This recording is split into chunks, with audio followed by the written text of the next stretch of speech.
and we're live from Australia. Hi, David. Have a great show. Hi, and welcome everyone. It's great to be here again. It's a beautiful Wednesday morning. I'm looking outside. We've been getting a lot of rain here. It's our winter at the moment, and usually we get summer rainfall. I'm just looking behind me. Oh, okay.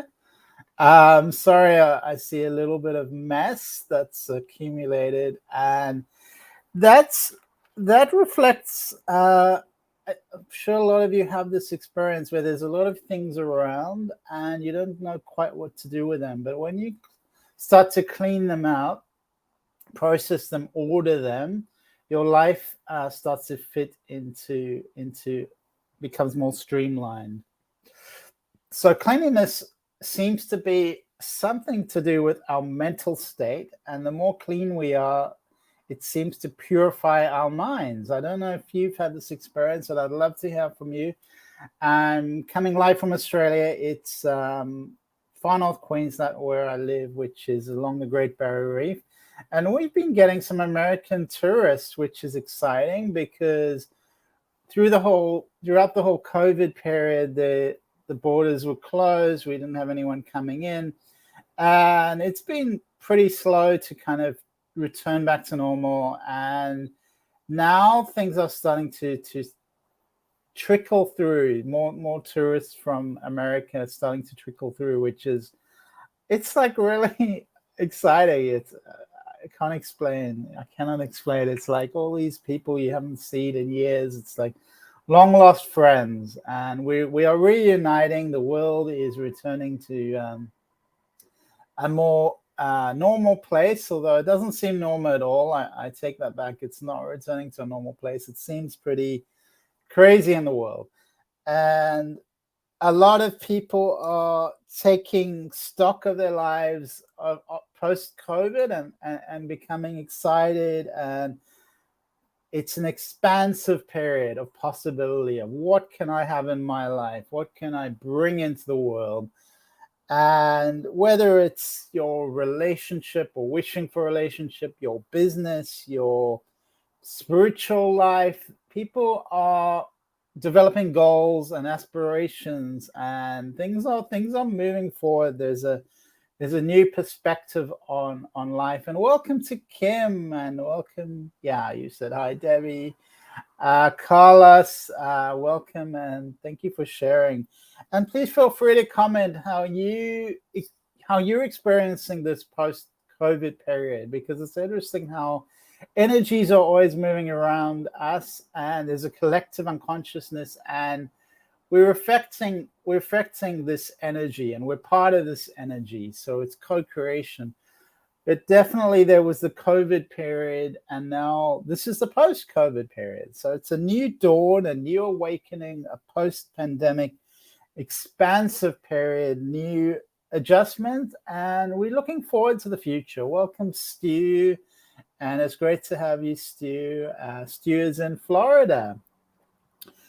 So what are you choosing to focus on? What are you bringing new into your life? What are you manifesting? What would you like? What are you wishing for? What would you like to manifest? And it's all about creating a level of focus in your life, creating a level of expansion in the direction that you want to fulfill. Self-responsibility, of course, always. What about your connection to other people, your connection to your guides, your connection to guidance? How do you feel about guides? Do you have guides around you, like Debbie just mentioned, whispering in her ear, giving her messages, and automatically just channeling their guidance? It's spontaneous, it's immediate, it's flowing for her. It's not that she's forcing anything. It's happening effortlessly. She puts in some effort, but essentially it's effortless. She's just going with the flow, and it's a stream of consciousness that comes to her, that flows to her.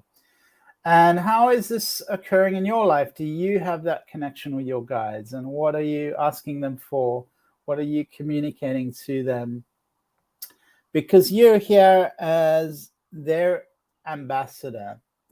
So you're the one who's embodied in this human body, in this human life, and they're in a spiritual dimension, in a high dimension, which is unable to interact with the physical world. So we are kind of the proxy, or we are the ambassador in the world for these guides to express themselves through us. So it's an interesting position to be in, because we are here in this world and we have this team around us. Some have more than others, some have a lot, some have maybe one, maybe two, and they are like you. So you're not dissimilar from them as a soul, as a team of souls, as a group of souls, as a soul family, but you are the one that's in the physical body. You can integrate your experience in the physical world with everything you do. Pay attention to the guidance you receive and keep activating your potential. Keep looking forward to possibilities.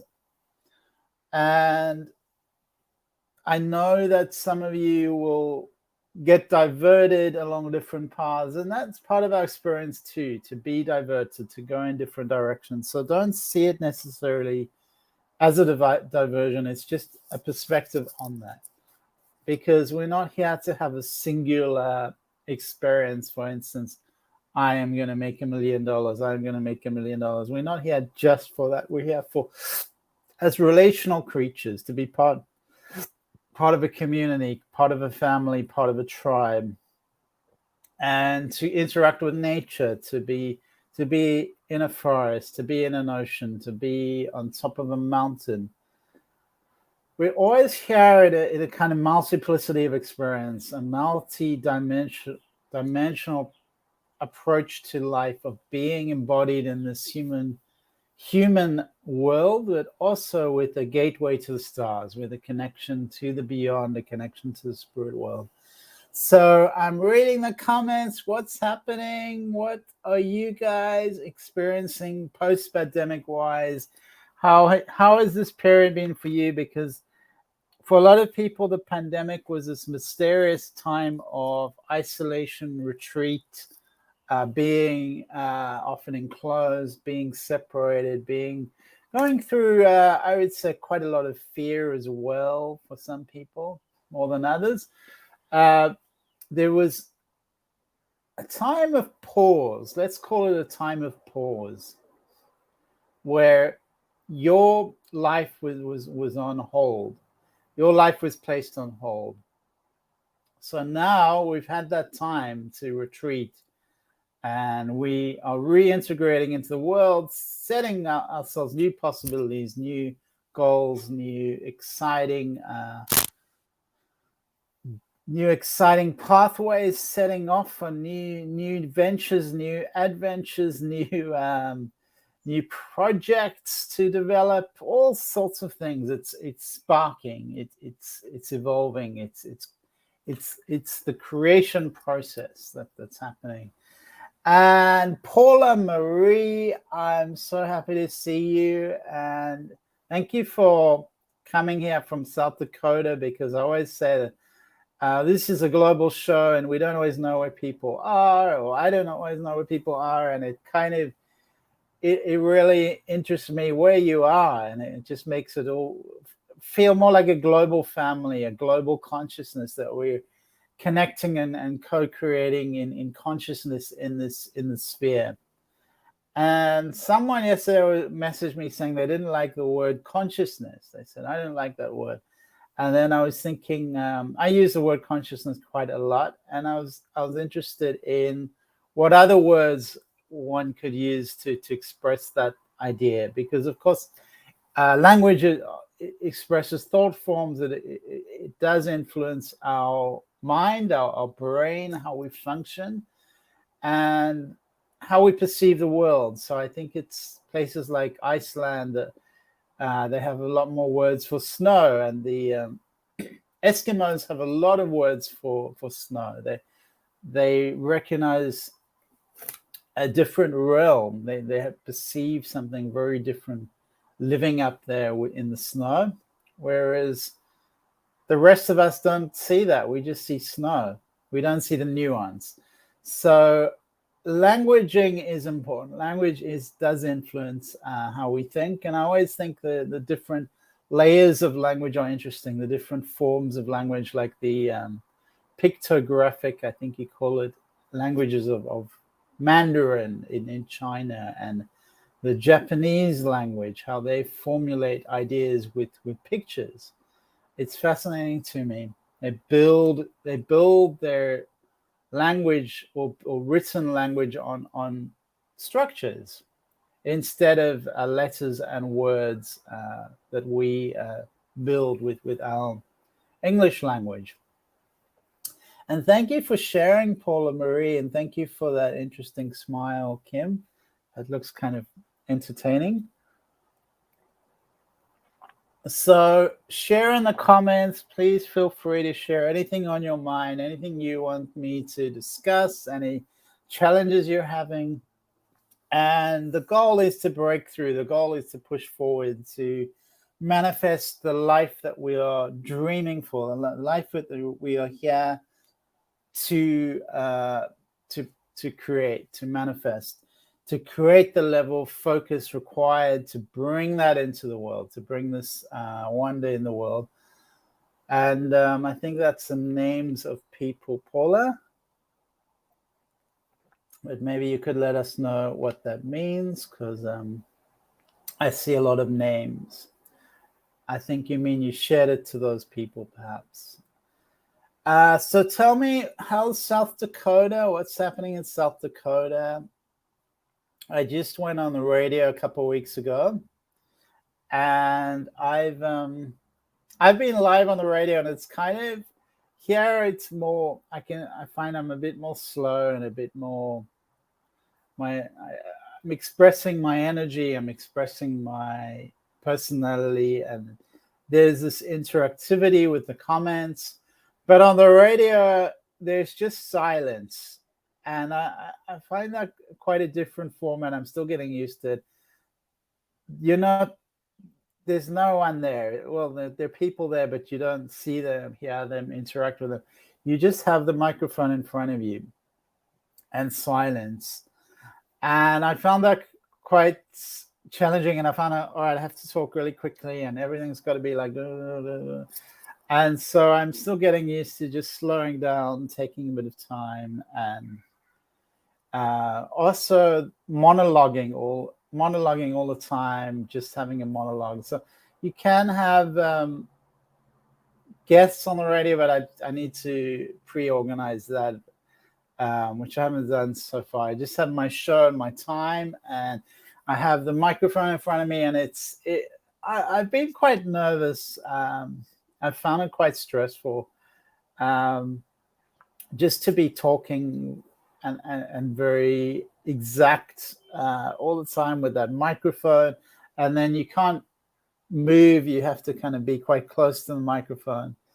And my focus has been on the music, so that's given me a focal point. But I would like to. Well, what I have been doing is weaving in concepts into the show with each. I'll play some music, and then I'll say, what do you feel about this? How has this affected you? This is how I feel about it. And now we're going to think about love, and we're going to introduce Tina Turner and enjoy the song. So I've been kind of having that format where I talk a little bit and then introduce a song. And my preparation involves now choosing music, choosing songs, and then talking about it. And I find that it's quite a different experience. So I don't know if any of you have been on the radio, if you listen to the radio, what you feel about the radio.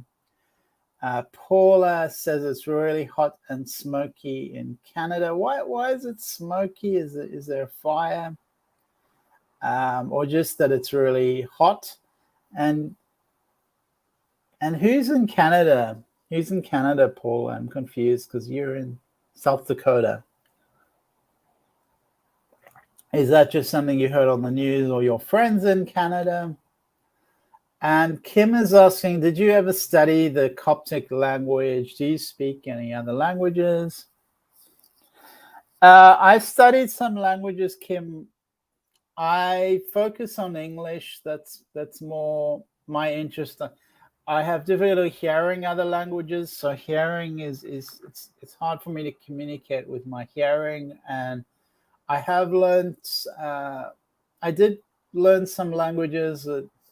I did find it quite challenging, and because English is such a pervasive global language, they speak it everywhere. Well, not everywhere, but most countries I've been to, people speak English, and also they want to learn English. I haven't been forced to learn other languages. I've just been spoiled by speaking English and communicating in English. I did learn some ancient Hebrew before, mostly from the Bible. So that was mostly a biblical study, and the Aramaic. I spent a couple of years on Aramaic, and I was quite focused on Aramaic, and that was the language of biblical times, of Babylonia. And it's said that Jesus spoke Aramaic. And when Mel Gibson made Passion of the Christ, the film, that was actually filmed in Aramaic. So it's not spoken anymore. So the fascinating thing is there's a lot of text in Aramaic, but it's not a spoken language. So that was the extraordinary thing about that film. I'm not sure if you saw it. I think it was released in about 2004. And at that time, people spoke this language called Aramaic, and the Bible was written in Hebrew, in ancient Hebrew, which was really the religious writings. The liturgy was in this ancient Hebrew, but the actual colloquial language was Aramaic. So this is what I studied, Aramaic, and that was a fascinating language, and it was I found it really extraordinary. I heard that Mel Gibson actually wanted to not to have the film subtitled, so I'm not sure if you've also heard that, but I heard that he didn't want it to be subtitled, but it did get subtitled, of course. And basically the actors would have had to be very challenging for actors to learn Aramaic, but I think they did an amazing job. Let me know if you saw the film. But that is what Aramaic was, and it's not spoken anymore. But there are small groups of people who still learn it, particularly in the Middle East. And it's as I said, the written text is what people keep alive. And I haven't learned Coptic language, and it's fascinating the how ideas are expressed through language, and different ideas I come across through different types of languaging. Coming back to Paula, so thank you for responding, Paula. The smoke from the fire. So there is a fire in Canada. Thanks for letting us know, and thank you, Debbie, for sharing that. So sending love to Canada. Hopefully we can bring some rain over there through our intention, our conscious intention. And Paula, I'm just reading your previous comment. I'm trying to find time to become a healer someday. Opening a crystal shop. So you would like to open a crystal shop, Paula? Well, I would say to you, the world is your oyster. This is the time for crystals, for crystal shops. This is the time to do it. So please, Paula, just launch. Let's just go for it. And anyone in the community here who can support you would be wonderful, because crystals have uplifting energy and a healing quality to them, and they're able to hold consciousness, hold intention. So that's wonderful, Paula. And thank you for sharing that you saw the film The Passion of the Christ. Kim says, I did not see the film. I don't like violent films. I like to watch older movies about the Bible. Yeah, I understand, Kim. I'm also not a fan of violence. There has been a tendency to make entertainment, to make violence about entertainment. So I see that in these sort of, like a James Bond kind of movie. There's a lot of them in Hollywood. They make these with these, tends to be men being really violent, but nowadays they're introducing women as well. And these characters they can be very entertaining, but it always makes, and it also softens the violence. Often it makes it kind of a bit like suspend belief and not very believable, but just sort of shoot around and nothing really happens. And I remember as a child, I don't know if you watched the A-Team. So the A-Team was, I love the A-Team. They were a group of 4 men who, they went around helping people, but everyone was always firing at them and always missing. So it was always this thing where they were fired on, but never ever hit. So it was kind of, I would say these things are fantasy. They're not realistic, and they do make violence into something entertaining, which it's not, and they take away the sense of loss and pain and suffering, and that violence brings with it. And perhaps it's the gun lobby in America. Perhaps it's influenced this to make guns entertaining, to link guns with entertainment instead of what they actually are. So it's also interesting why we have this idea of guns and violence being entertainment. Perhaps it appeals to the more base nature of human beings. That it is quite peculiar, and the excessive violence is what is quite disturbing, and it must do something with people's minds and affect their inner peace. What is the actual point of all this, of making a film that has so much violence? So I agree with you, Kim. It seems to be destructive and seems to often glorify destructiveness. So Paula, let's pursue your dream. I'm just going to pick a card for you, Kim, and see if anything. Paula, sorry. Paula, I'm going to pick a card for you, and I feel like this is your dream, and it's time for you to step into it. So let's just have a look, and it's your passion. So you're being called to step into your inner power, which is the third chakra, the solar plexus. And that's where this manifestation lies for you. It needs to come into embodiment, into your body.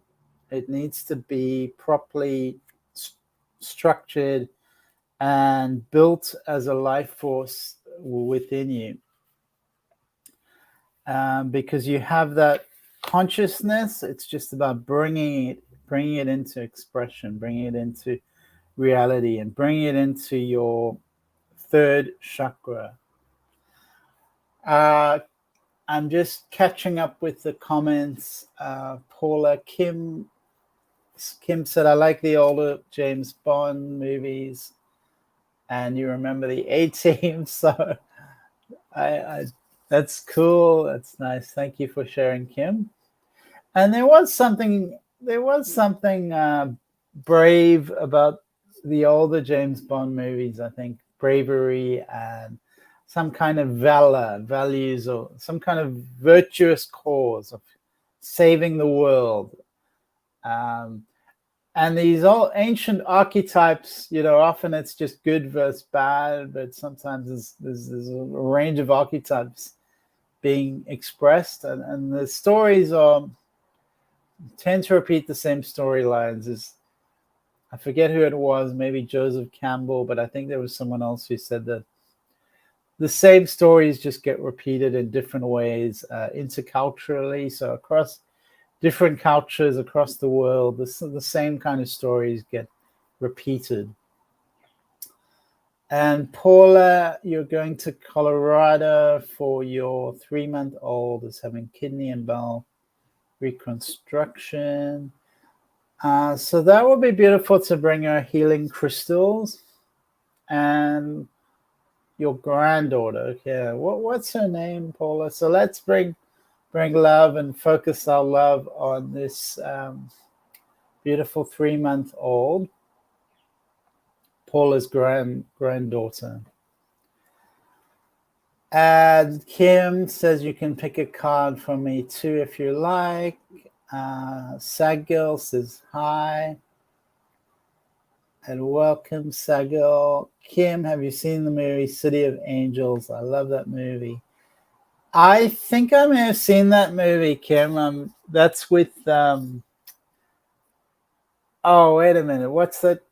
Oh, I can't remember his name. Is it Nicolas Cage? It's Nicolas Cage, City of Angels. I think I may have seen that. If it's Nicolas Cage. And Paula Marie Heaven. Oh, what a beautiful name. So her name is Heaven.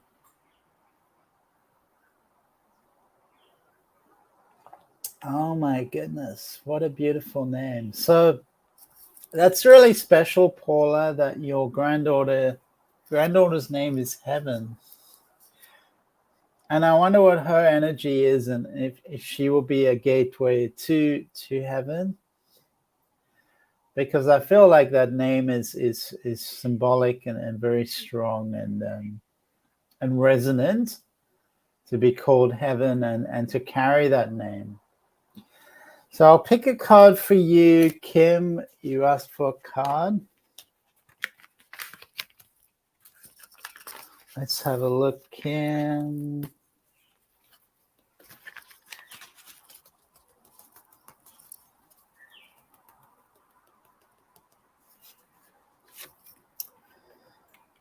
And the card is, it's a beautiful magician card. And it's saying that you have this ability to connect to other dimensions. And you may see things around you that are representative or connecting your consciousness or illuminating what's happening on the other side. Messages coming through that you can see in your life. But this is both calling you into action and as well as to follow the flame of passion.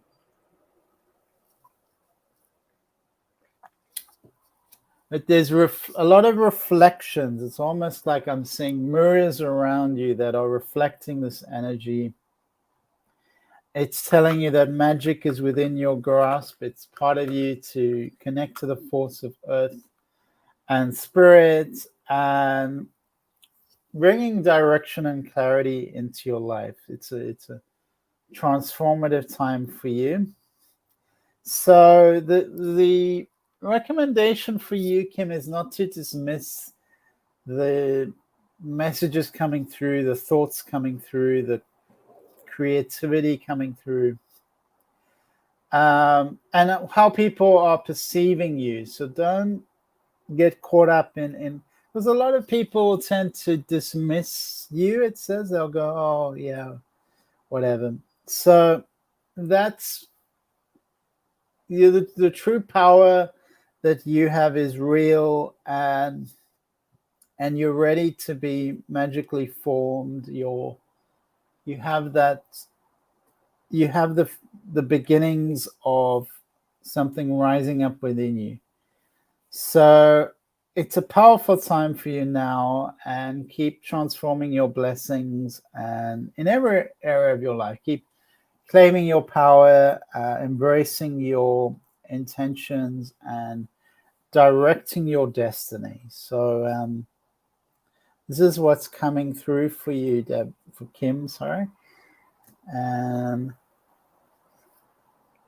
All right, so let's have a look at the messages. And Paula, you're saying that there are angels around you. So this is wonderful. And usually when people are naming something, they're connecting to the essence of that thing. And so often people are named something which is channeled as well, which they receive messages. This is the name of this child, this baby. It's interesting how a name is formed. How were you named? Did you ask your parents? How did you choose that name? Sometimes it's just, oh, you're named after a grandfather or grandmother or great aunt. But sometimes it comes through in other ways. My mother, for instance, had a dream. She was thinking of calling me Michael, and she also thought of Philip, apparently. Philip or Michael, but then she had a dream that I was David. So her dream was that I was David, and that's how she named me David. So that's how I got my name, through a dream. So how are you named, and how did that form in your life? What did that mean? And what does your name mean to you? So a lot of you may have changed your names even. So that's beautiful, Paula. You have this wonderful heaven, and let's pray for heaven and bring her recovery, bring her healing, and may the surgery go well. So Becky, so where are you, Becky? Welcome. And Paula, you're saying, I heard her name for 2 weeks in my mind. So isn't that wonderful, Paula, that her name was sent to you by Spirit, and they kept sending you the name. They kept knocking on the door of your mind and saying, this is her name, this is her name. And Becky, you're in Canada. That's beautiful. I wonder, it's a big country. So which part of Canada? And can you tell us anything about the fires? Are you near the fires? Do you know people in the fires? And let's keep praying for rain in Canada, which will help with that. And Debbie, after 4 daughters, my mother had the nurse name me, and she named me after Debbie Reynolds. I love the name. And Debbie Reynolds, famous and wonderful actress. So that's beautiful. And you have her glow. She had a beautiful energy, Debbie Reynolds, a wonderful charisma. And Becky, I was thinking Alberta. I was thinking something about that. It's a very beautiful place. And I'm sorry to hear the fires were near your hometown. So Alberta, Canada, such a beautiful place. My last name is Starlyte. That is my real last name. My family and friends were evacuated twice. Well, so a lot happening in Canada, and thank you for sharing this. This is the first time I'm hearing about this, so I'm gonna look up what's happening on Canada, and sending you lots of love in Canada and prayers. And Paula, lots of love to you and to heaven, and thank you so much for coming on the show. Next, we're gonna have Becky. So Becky Bilcourt. So we'll pick some cards for you, Becky. I'm just drinking my tea. It's getting a bit cool. And I always find it interesting. We have things like, for me, I like my tea, and this tea is from Sri Lanka. And it's a famous tea in Sri Lanka. It's called Dilma. I don't know if you've heard of Dilma. It's a famous family in Sri Lanka with 3 plantations. And Sri Lankan tea, I really enjoy it. I think it's one of the best teas, and I'm fortunate I'm able to get that on my on the shelves of the supermarket. I'm able to get Sri Lankan tea, which is fantastic. And we have these things that come from all over the world, and sometimes travel vast distances to be with us. So it's pretty special. I think the world is going to have to simplify a little bit and become more focused on functioning locally, of operating locally, of not bringing everything from all parts of the world. So Becky in Alberta, Canada, and Kim, Sri Lanka, has red rain. Is that true, Kim? Why does it have red rain? Is that to do with the war, or do you mean from the tea? I'm confused. It has red rain. I didn't know that. There's a song, Red Rain. I think I'm just reading up. I just googled this red rain in Sri Lanka, and they said that the cause of the unusual color of the rain was the presence of a unicellular microorganism belonging to kingdom Protista of the phylum Euglenozoa,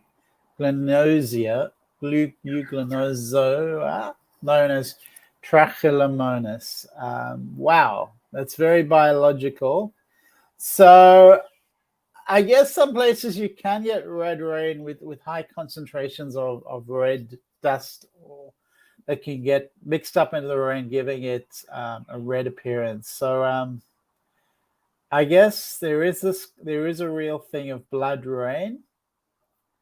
But in Sri Lanka, it seemed to have had something to do with this biological microorganisms in the rain. So really interesting. Thanks for sharing, Kim. And Becky, let's just clear the energy and come in for you. Becky in Alberta.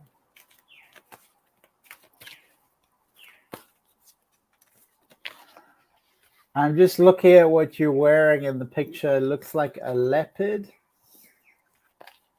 I don't know if or maybe it's a cheetah. No, I think it's a leopard. Yeah.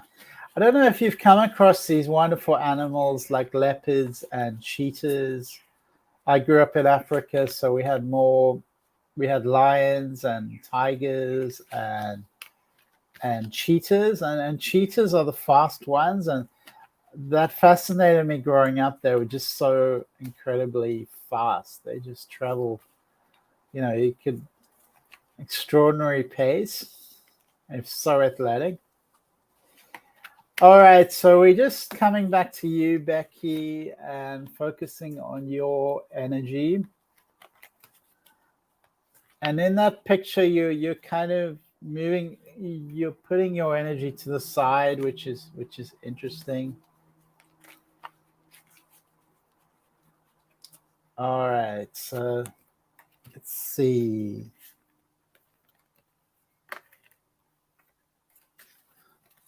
Okay. So it feels like focus is a big issue for you,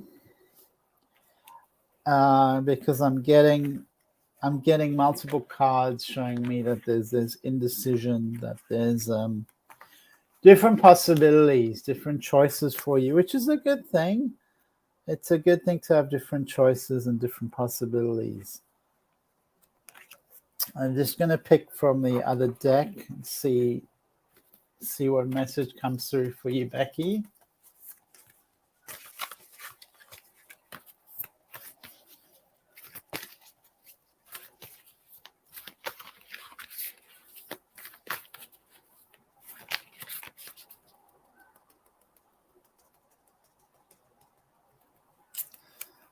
Okay. All right, so you're definitely getting an affirmation to move forward and to really take brave decisions, brave choices, and to get more structured, to get more decisive, more just more focus in how you're operating, because this indecision is just creating more indecision and anxiety within you. So it's time to shift that forward, move that, become really clear. All right, that's the direction I'm going, and step into it, because it's when you're wondering, oh, should I go left? Should I go right? Should I go right? Should I go left? Should I go? You're going around in circles, Becky, and you just it's emotionally causing you to be even more indecisive and confused. And you can spend your lifetime going, should I go left? Should I go right? Should I go up? Should I go down? And it's like a paralysis. So it's really important you just clear that away. When you have those thoughts, just start to affirm your direction. I am focused. This is what I want. I want to manifest love. I want to manifest abundance. I want to manifest peace. This is where I'm going. So get really, really clear on the big picture. What are the big picture things you want to have in your life? And release the fear, move forward with courage, with trust, knowing that you have the power to direct your own destiny. This is post-COVID. We can move forward and sending that energy out into the universe. That's really important for you, Becky. It's step up, step through the cobwebs of confusion, and there is abundance waiting for you on the other side. It requires you to say yes, to step forward, to stop doubting yourself, and to get ready for a feast of good things, of abundance, of value. And you are being supported. There is a team behind you supporting you. It's saying, come on, let's take some action. Let's move forward.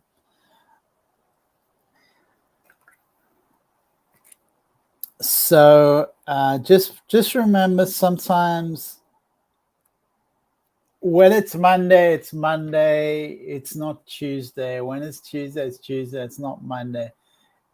Just be there for Monday. Tuesday is coming next. So if you sit around thinking you're in Tuesday or wondering what's going to happen in Tuesday, then you're not going to be present for Monday. So right now,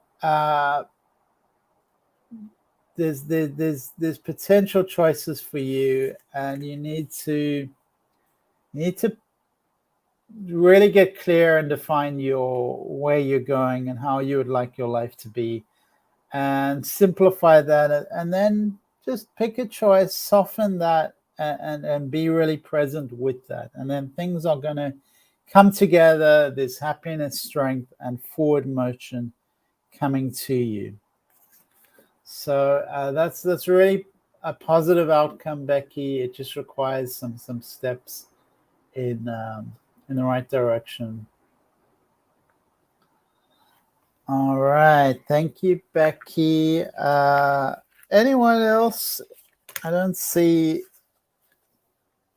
much happening in the comment section because we may end early.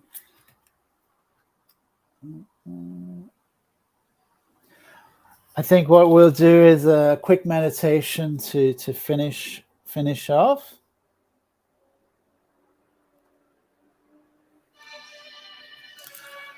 So for everyone new to the show, we like to do a bit of meditation. So when you think of yourself, think of aligning yourself, think of balancing yourself, standing upright, sitting upright. Your posture is important. It sends a message out into the universe. So think of alignment, alignment, alignment. Aligning your body, aligning your mind.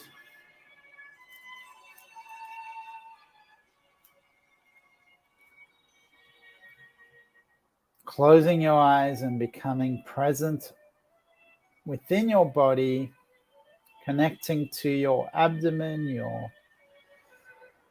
your breath expanding into your abdomen.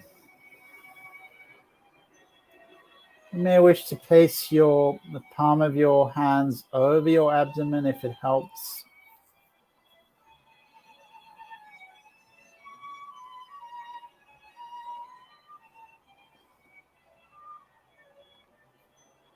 Softening your mind. Tuning into the breath, your breath of life.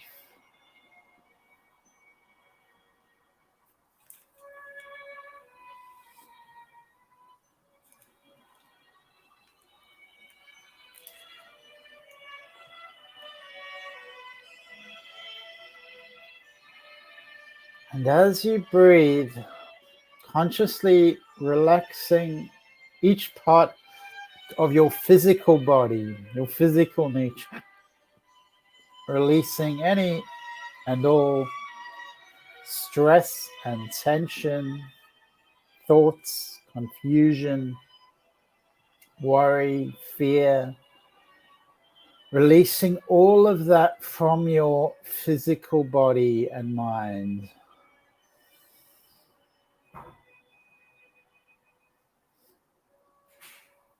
Thoughts and emotions become physically entrained within the body. For example, if you're stressed, you may feel that in your shoulders because it's being manifested in your physical body. So it's really important to clear the physical body of these emotional stresses, releasing that. Inviting in a purifying golden light from the sun, a sunshine light that is filling you up with golden rays of life, of intelligence, of vigor, passion, motivation. Bringing that into your life, bringing it into your body, into your energy, filling yourself up with these rays of sunshine. Keep breathing.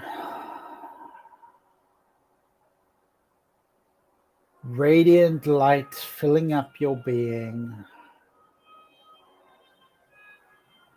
And allow all the sense of doubt, all the limiting beliefs, the limiting thoughts, the limiting emotions to be vaporized, to dissolve into this light, into this wondrous golden light.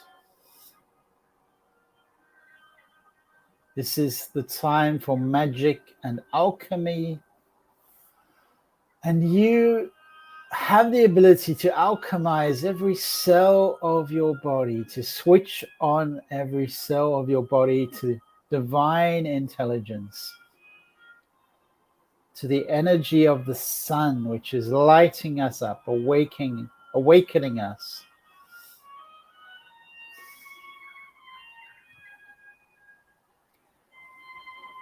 As you breathe, expanding your being, shining forth through the light of the sun, this magical being. your intentions becoming manifest, becoming crystallized through the divine love force of the sun. And keep breathing deeply as you feel this flow and the imprint of this energetic flow becomes sequenced and materialized within your body realm.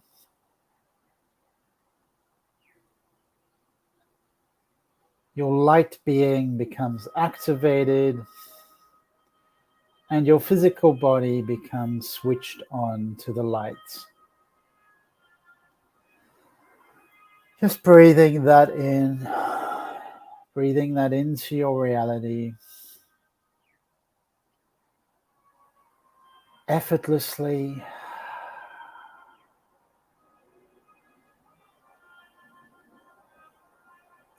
Walking every step of magic in this life, in this realm. Welcome. And as you keep awakening,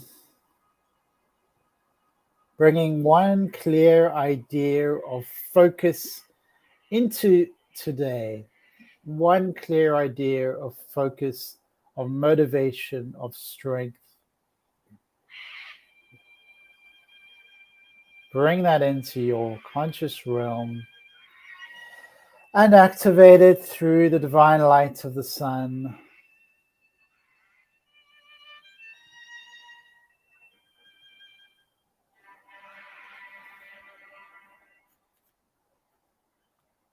And stretching out your body now, coming back physically and mentally into wakeful awareness, wakeful consciousness, connecting your feet to the ground, to the earth, and you may massage your head, your face, the back of your neck,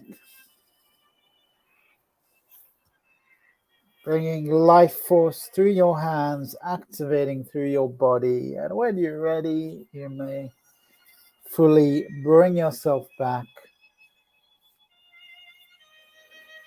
It's beautiful massage to the body. Beautiful stretch.